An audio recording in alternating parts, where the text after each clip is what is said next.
Ladies and gentlemen, boys and girls, children of all ages, welcome to the channel. Your boy, World of Wrestling, here today to discuss about WWE Monday Night Raw from February 22nd, or 21st, 2022. I actually am uploading this video for you guys on a Monday night. Yes, folks, I actually sat through a 3-hour episode of Monday Night Raw, live from beginning to end. There was some good things about this show, actually. I can't believe I'm actually saying this. I can't believe I'm giving Vince McMahon some credit on this show. There was some things, though, that was absolutely dreadful. If this show was only 2 hours and cut some of the bullshit that was on this show that was 3 hours, it actually would have been a really decent show. But despite of the 24/7 championship crap, some of the repetitive matches that took place, like Doudrop versus Bianca Belair, and we saw the tag team matchup main event between Randy Orton and Matt Riddle versus Kevin Owens and Seth Rollins, which, by the way, was a good match. But there's one small little problem. They are now being added to the tag team title match that the Alpha Academy had already been scheduled 2 weeks ahead against Randy Orton and Matt Riddle. So now they're added to the mix. The match was great, actually. I really was entertained. This was a really good main event match. Pretty entertaining stuff took place during this matchup. But, is it memorable? No. I would say it wasn't memorable. There was nothing that stuck out to me in this main event match. Hell, I don't even think this was well deserving to be the main event. Personally, I would have put Edge as the main event segment of the show and put him at the end instead of the second to last segment of the show. Speaking of Edge was on the show, and he was throwing a little hints and clues to his audience, saying, kind of giving us the idea that the AJ Styles Edge match is going to take place. Very predictable stuff, actually, but it was a nice little segment. He ran through the list of opponents he's had through his career. He talked about when he was a kid and how WrestleMania is a big thing to him. Very similar to the things that Edge mentioned last year and the year before. Very similar stuff. And, he's interested in a really good one-on-one match. This is not going to be a very difficult storyline to build around. Speaking of AJ Styles, he was not on this show at all. He didn't really have anything to do with this show. We had fucking Reggie having a segment over AJ Styles, which I cannot believe. I think that was absolutely fucking ridiculous, but it is what it is, I guess.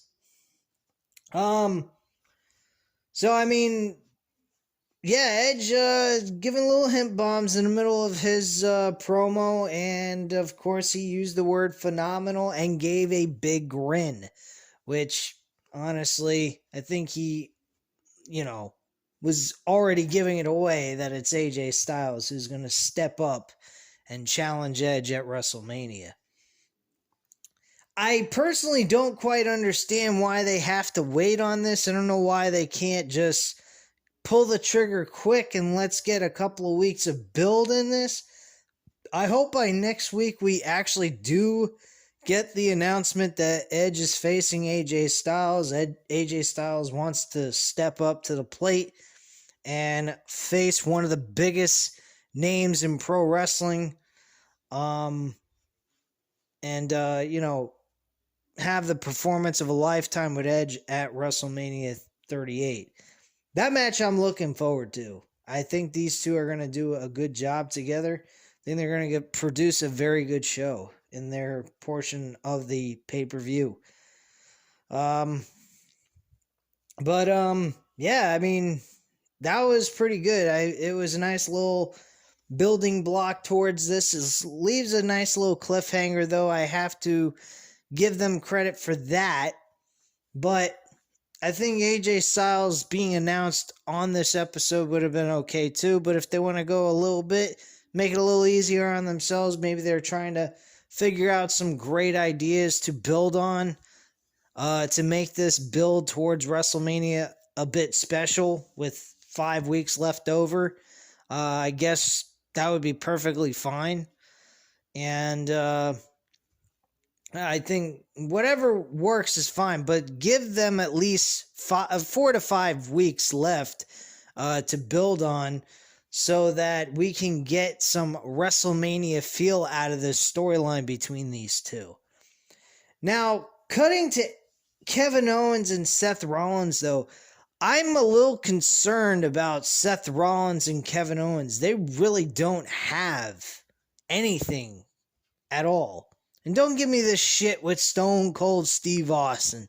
Stone Cold Steve Austin is not going to be going one-on-one with Kevin Owens. It ain't gonna happen. And if it does, I will be shocked. I think Steve Austin's smart enough to know that coming back to wrestle at this point in time in his career at 57 years old and has not wrestled in almost 20 years at all, he's going to be rusty as hell. I really, really believe that. I don't think his match is going to be memorable at all. It's going to be like a Scott Hall, Steve Austin match from WrestleMania 18. That match was not all that good at all. It was a piece of garbage. So I don't want to hear from anybody telling me, oh, Steve Austin is the opponent to Kevin Owens. No. Sorry to tell you guys, that ain't gonna happen. Not gonna fucking happen whatsoever. Steve Austin's too smart for that shit. And no, Steve Austin's already mentioned on a podcast of his, he says the only person he'd come back for as a one-off return match, a one more match type of deal, would be Brock Lesnar. And the reason why he would take Brock Lesnar on is because of the fact they have past history with each other when he left in 2002. And personally, if they wanted to bring him back for that, I would be okay with that because it makes sense.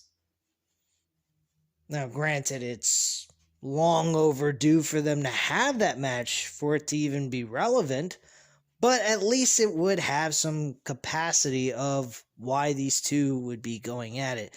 Maybe Steve Austin's jealous. He's been sitting out for 20-something years. The guy comes back out of nowhere after about 8 years of not wrestling from 2004 to 2012. Comes back, gets the royal treatment, has been taking people's spots and all that kind of stuff. And I guess Steve Austin has been fed up of it after all these years. He's been training, working really hard to get himself back into shape, and he wants to get in the ring and show him up that he ain't so big after all. I mean, that's about the only thing I could think of that we could say here. And then also talking about his past history of what made Steve Austin leave WWE back in 2002. So I think that would probably be the only suitable opponent for Steve Austin to face. But even then, it's not really all that needed to begin with, because it's so far out of time and space of when this whole situation happened. So personally, I don't see the point of Austin ever really coming back at all. I don't. He's been away too long for it to even matter. So that's just my feelings on that. But yeah, Seth Rollins, I'm really concerned with. The only person I could think of that would be the best suitable opponent for him would be Cody Rhodes. Seth Rollins and Cody Rhodes. Now, granted, people would probably debate this with me, and they'd have every right to. On paper, you guys have to admit, Seth Rollins versus Cody Rhodes is a fucking good match. But where would they build the storyline? How would the storyline take place? What would these guys do? That is the problem. And that is where I wouldn't be able to debate that with you guys at all on that factor. So with that being the case, no, I don't think it would be the right match to book, but on paper and as a sell for people to want to go to the event or watch it on pay-per-view, yes, it would be a great way of putting the match together. It's just making sense of it. So maybe it's just interaction issues that they have with one another at some point. Seth Rollins is cutting a promo, being very upset about this, that, and the other. And then Cody Rhodes makes a return to the WWE. His music hits, and he kind of goes ahead and takes over Seth Rollins' spotlight in the middle of his promo. That could be one way you could do it, and then just build on that from that point on. I don't know. But yeah, that would be the opponent that Seth Rollins would probably want to. That's the opponent I would put Seth Rollins against. Personally, is Cody Rhodes. I think they would tell a very good story together and have a great match, just like AJ Styles and Edge. But I mean, that's about all you can really do at Edge, or not Edge, AJ Styles, not AJ Styles. What the fuck am I talking about? You know what I'm talking about. Cody Rhodes and Seth Rollins. I can fucking speak. But yeah, that was pretty much the deal there. I think that would be a good match. Kevin Owens, on the other hand, I'm not too big on him with WrestleMania this year. He really doesn't have any decent opponent that comes to mind, unless it was a Steve Austin match, but that, even in a nutshell, sounds like shit. Personally, I keep Kevin Owens off the card. They've done so much damage to this guy's character. It's like, who really gives a shit what Kevin Owens does at this point at WrestleMania? I mean, honestly.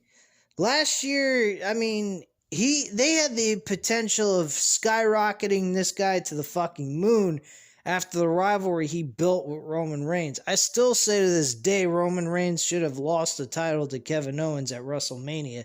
They should have had that match at TLC, which they did, and then revisit that match at WrestleMania with Kevin Owens winning the Royal Rumble. And just building on that with him fighting his way towards the championship. That's what I would have done. But unfortunately, they didn't do that.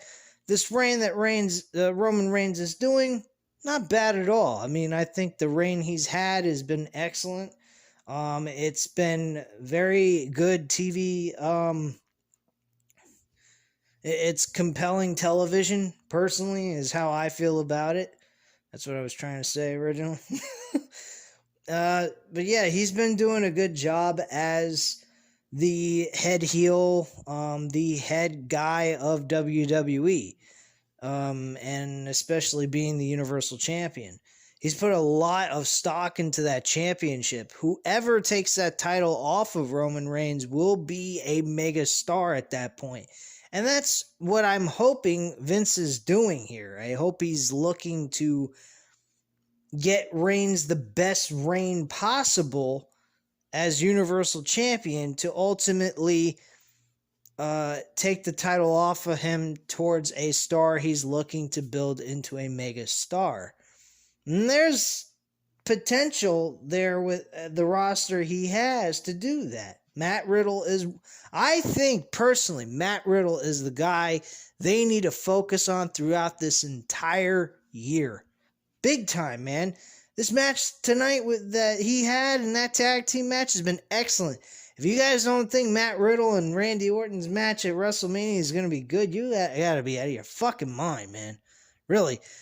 This is the moment they have a shot at building Matt Riddle into a mega star. All they gotta do, Randy Orton turns on Matt Riddle, the switch turns on, we get a serious Matt Riddle, enough of Matt Riddle playing around, acting like a goofball in the back and in the middle of his matches, and he actually has a serious character. He evolves from the goofy character to a serious character, and that's what we need to see come out of Matt Riddle's gimmick. I mean, that's what this whole thing with Randy Orton's deal with Matt Riddle has been anyway. Being serious, taking things seriously, stop goofing off. and work your ass off to win matches. This guy has been doing a good job. They portrayed him as a good wrestler under this weirded out gimmick that he does that's very laid back and very goofy and retarded, and yet he's still successful. So if he can do that being a dumbass, why not make him a super mega fucking performer and have him be serious? With him being serious, that will make him even better than what he is as a goofball. Makes sense? They have the potential to build Matt Riddle up into a super mega star, and he will do it. He has the ability to do it. I seen him in the indies. He was one of the biggest names going around in the indies, man. He was in Evolve, fucking Progress Wrestling. I mean, he was all over the place. MLW, man. This guy was everywhere. Everybody just loved Matt Riddle. And he was a superstar wherever he was. And whatever promotion he was performing in, the crowd went nuts for this guy.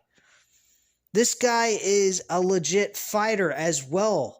You could look at this guy and put a roster around him, and he could become the focal point and be a face too, and be a major rival to Roman Reigns. Hell, if you wanted to have a back and forth title exchange between these two, like you did with Triple H and The Rock, I would be cool with that. I think it would be good.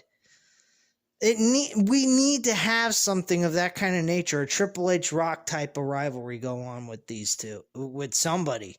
With Roman Reigns, because at this point, Roman Reigns is fucking stale as shit, and that's because he's got no one around him to, compete with him. Brock Lesnar's it, and Brock Lesnar's losing that fucking WWE Championship coming out of WrestleMania.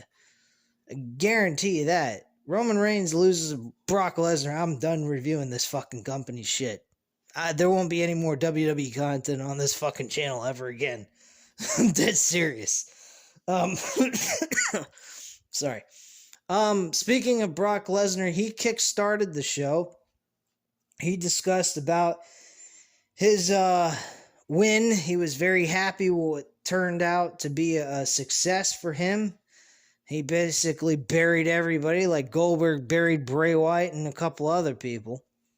I guess he took out that shovel and said, "Hey, Undertaker, can I borrow that from you for a moment?" Sure. He said, "No problem."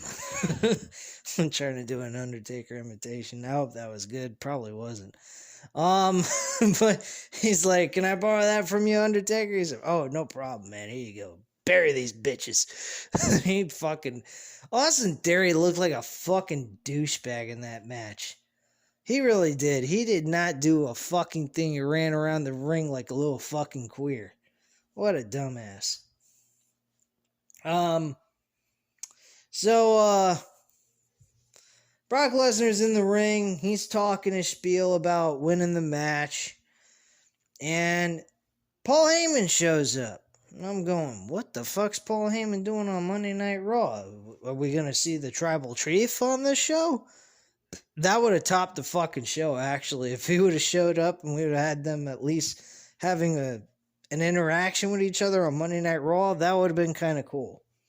But unfortunately, that was not the case. Paul Heyman just said, "Hey, on March 5th in Madison Square Garden, you're facing Bobby Lashley for your WWE Championship. And if Bobby Lashley's unable to clear protocol for the concussion, you're going to have to face somebody else. So you may not even be champion coming out of March 5th show for the Madison Square Garden event."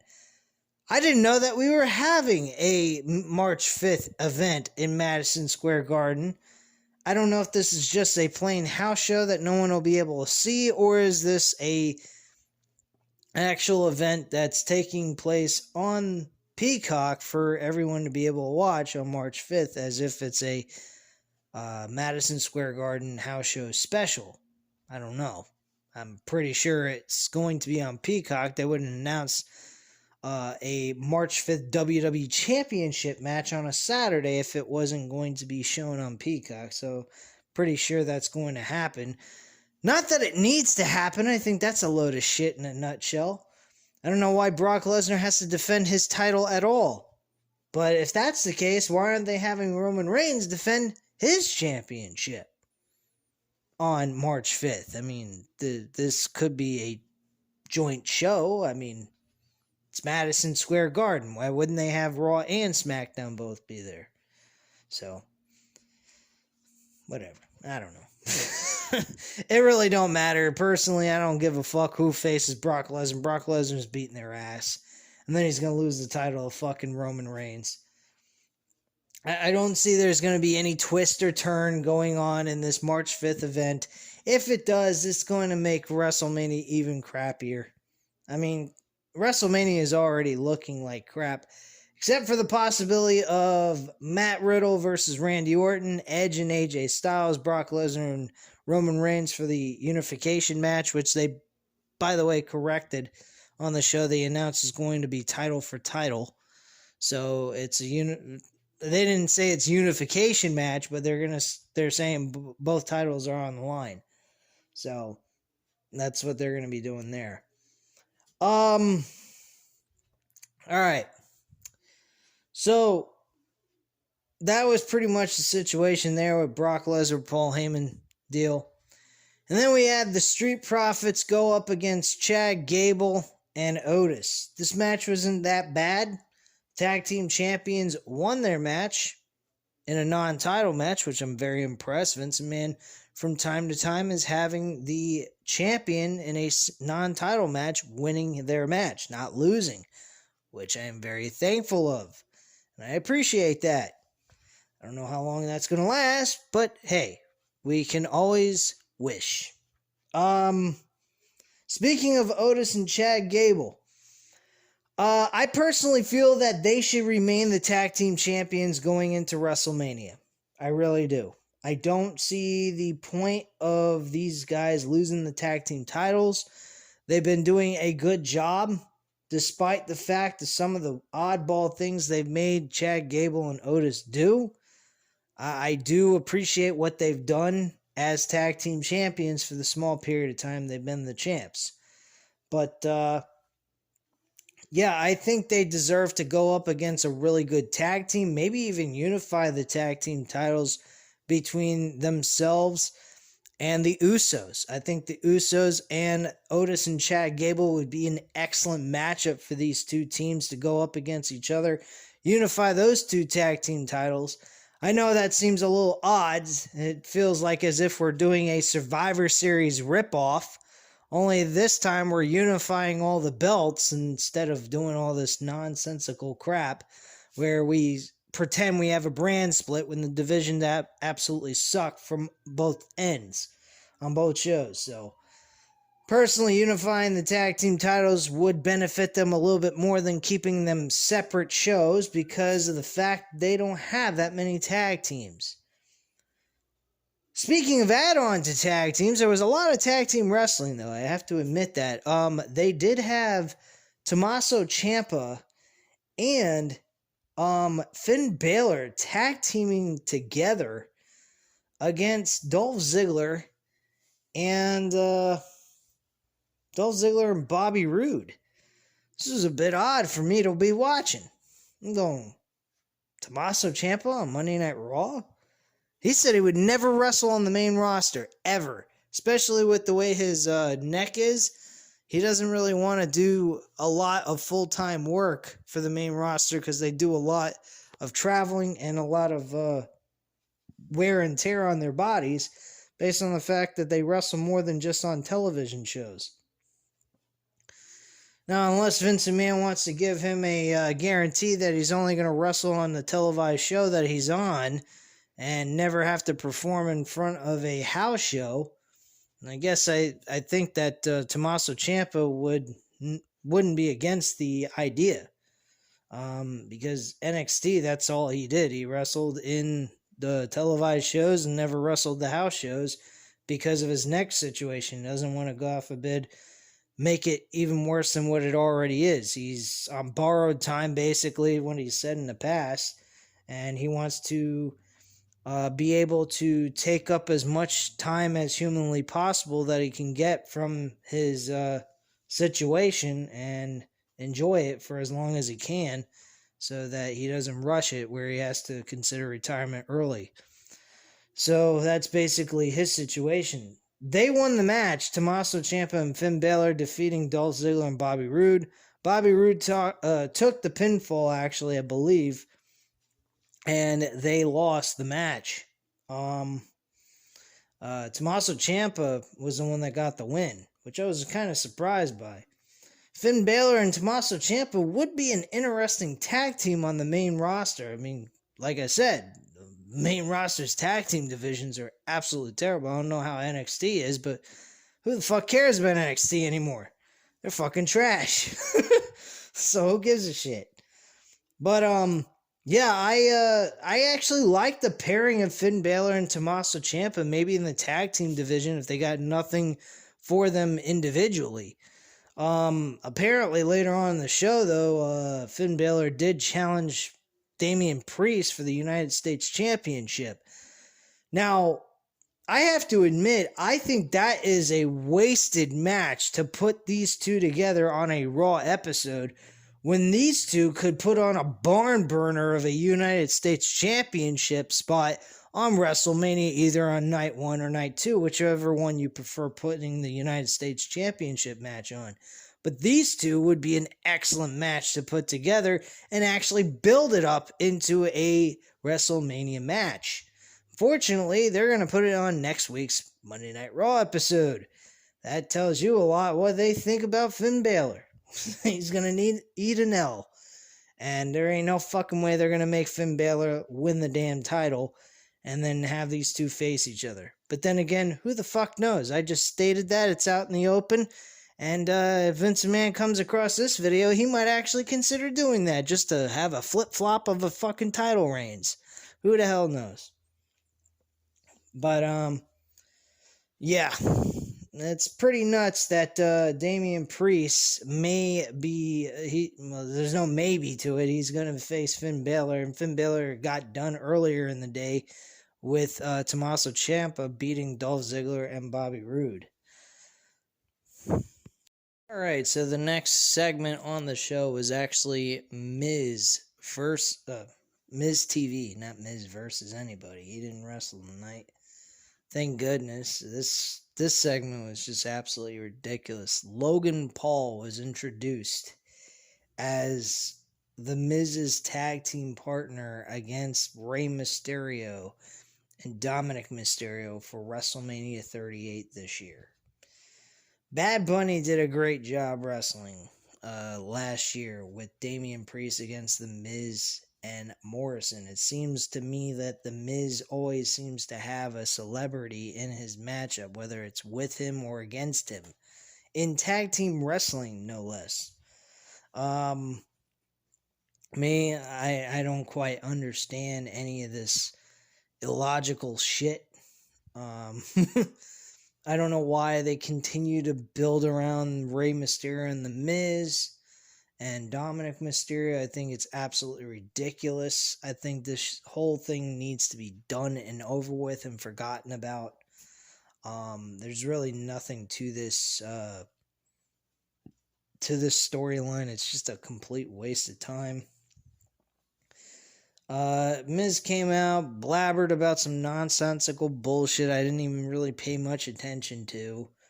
Dominic Mysterio and Rey Mysterio came down, and they talked with Miz, and Miz felt what happened at the Elimination Chamber pay-per-view was unfair. He felt he was double-teamed. The match basically felt like a handicap match to him.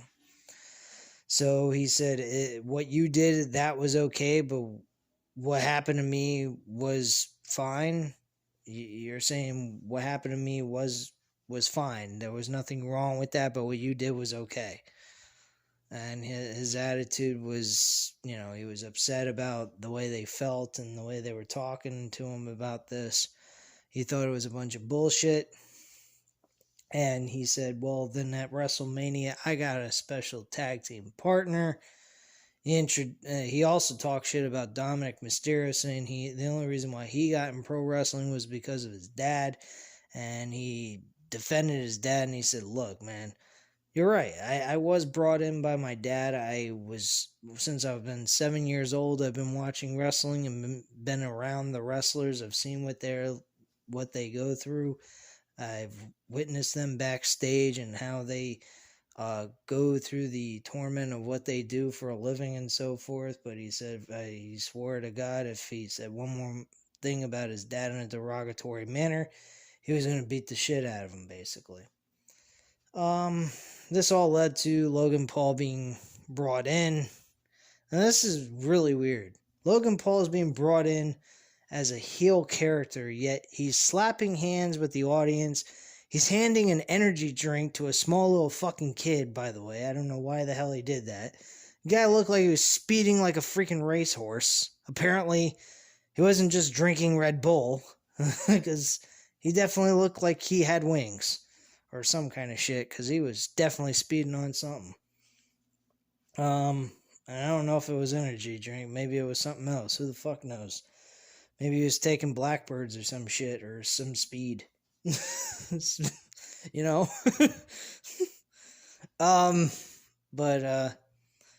Yeah, this guy was not acting all that normal. Very speedy, very hypergetic, all this nonsense. And to be hypergetic for a fucking show like this is beyond me. I don't know why you'd be hyper or excited to be on this fucking crap show outside of the fact you're going to get paid a shitload of money and do absolutely nothing practically. Because I don't see Logan Paul doing much of anything. But yeah, so one thing led to another. It turned into a all-out brawl between these four guys, and Logan Paul managed to hit a skull-crushing finale, and I think it was Dominic Mysterio, excuse me. And he connected with that maneuver. Didn't do it too badly. I think it was pretty decent. I guess for a guy who has never wrestled in his life, he's more of a boxer who faces a bunch of fucking, MMA fighters and shit like that. I don't know. Who fucking cares? Logan Paul's a piece of shit. I don't even like him. He's a social media celebrity. Who the fuck gives a shit? Apparently anybody these days can be a freaking celebrity. What the hell? What a joke, man. Anyway, yeah, that was that. Rhea Ripley went up against Nikki ASH, almost a superhero. Should be almost a fucking supervillain. My personal opinion is she's playing a heel role, but hey, why make sense, right? But yeah, Rhea Ripley made quick work of Nikki. I'm gonna call her Nikki Cross at this point. Calling her Nikki Ash is just fucking bullshit. But yeah, she made quick work of Nikki Ash, Nikki Cross, whatever. And that was a nothing match. The next thing that took place was Damien Priest and Shelton Benjamin. That was the next thing on this show. Damien Priest and Shelton Benjamin was a very quick match as well. Damien Priest ends up winning the matchup. And he then gets on the microphone and starts talking about how he has been U.S. champion since SummerSlam of last year and is looking to go ahead and defend his title and be a defending champion. He also wants to be able to have a match at WrestleMania as the champion. He wants to know who's going to step up and challenge him for the United States Championship. When he did this promo, I thought this match was supposed to take place at WrestleMania. Unfortunately, it's not. It's taking place on Monday Night Raw. And that's Finn Balor who showed up and made the appearance. And he wants to show up and challenge Damien Priest for his United States Championship. So that was that. Following that point, we had Reggie in the middle of the ring talking about why he did what he did towards Dana Brooke last week, which was nothing of importance. Nobody gives a shit. And she wins back the championship by making out with Reggie on the mat. Big fucking deal. I don't care. Meaningless crap. Waste of time. Nobody gives a shit. Anyway, moving on. We had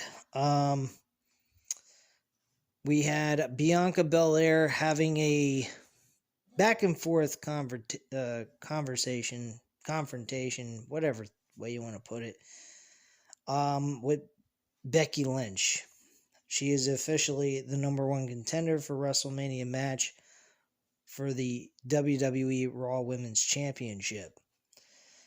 Becky Lynch went ahead and said the reason why she kind of came out and admitted the reason why she's turned heel, which still nobody gives a fuck why you turned heel, Becky. Your act is crap.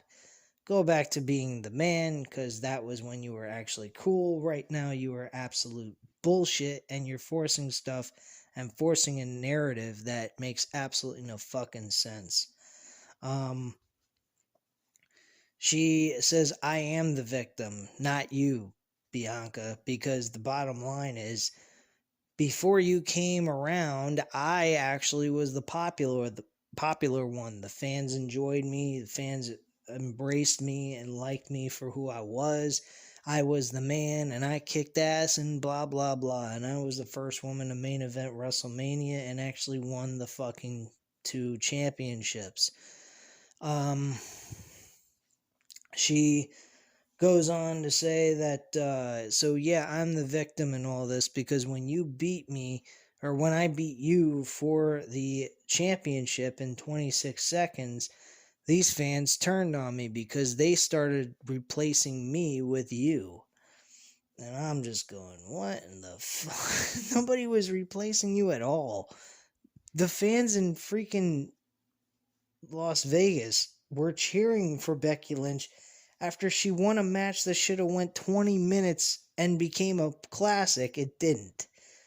And now we're revisiting this shit all over again, as if they're trying to rectify a situation they should have never made to begin with. So I'm really disappointed with WWE and their concept of building stars and telling stories in this situation. This is just a complete waste of time. Like, why the hell did Bianca Belair even win this match? By the way, if you really want to get technical, why did they have a bunch of rematches between Bianca Belair and Becky Lynch? Why didn't they just go ahead, have the match at SummerSlam, do their little bullshit 26-second match, and then never see these two wrestle each other again until they revisit each other going into WrestleMania? It would have made a lot more sense to just do it that way.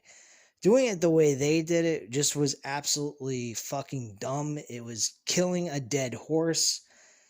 And it gave you the feeling of not wanting to see a rematch between these two. That is the issue with WWE. They could have made this work. They could have had a 26-second finish, surprise everyone with the ending, and then have these two never face each other again until WrestleMania. That's what I would have done. You know, something of that kind of nature. I mean, I don't know, man. I just think what they've done with this is just absolutely fucking stupid, really. I mean, truthfully, they shouldn't even had the 26-second match. Let me just reiterate what I said. They should have had a legitimate match between these two. Bianca Belair lost clean. That's it. Plain and simple. Give the title to Becky Lynch and then have Bianca Belair face her later on in the future. That's all they had to do. Have a rematch between two women that had a good match, have real good respect for one another, and to hell with all this Mickey Mouse bullshit and left Becky Lynch the way she was. They didn't have to change her to a heel or do anything like that. It was utterly ridiculous what they're doing. It's flip-flopping, forcing a narrative that's not working, and it's not natural. They need to start going with things that are more natural and relate to what the fans are reacting towards the character. If the character's not being booed, why do you have to change the character to be a heel character so that you can force what is it, to challenge yourself? I mean, like, what the fuck are you trying to do? You're going against the grain. Why go against the grain when the fans are making it easier for you guys to do your job? I mean, it's kind of stupid. But hey, that's what this company seems to always do, is do stupid shit.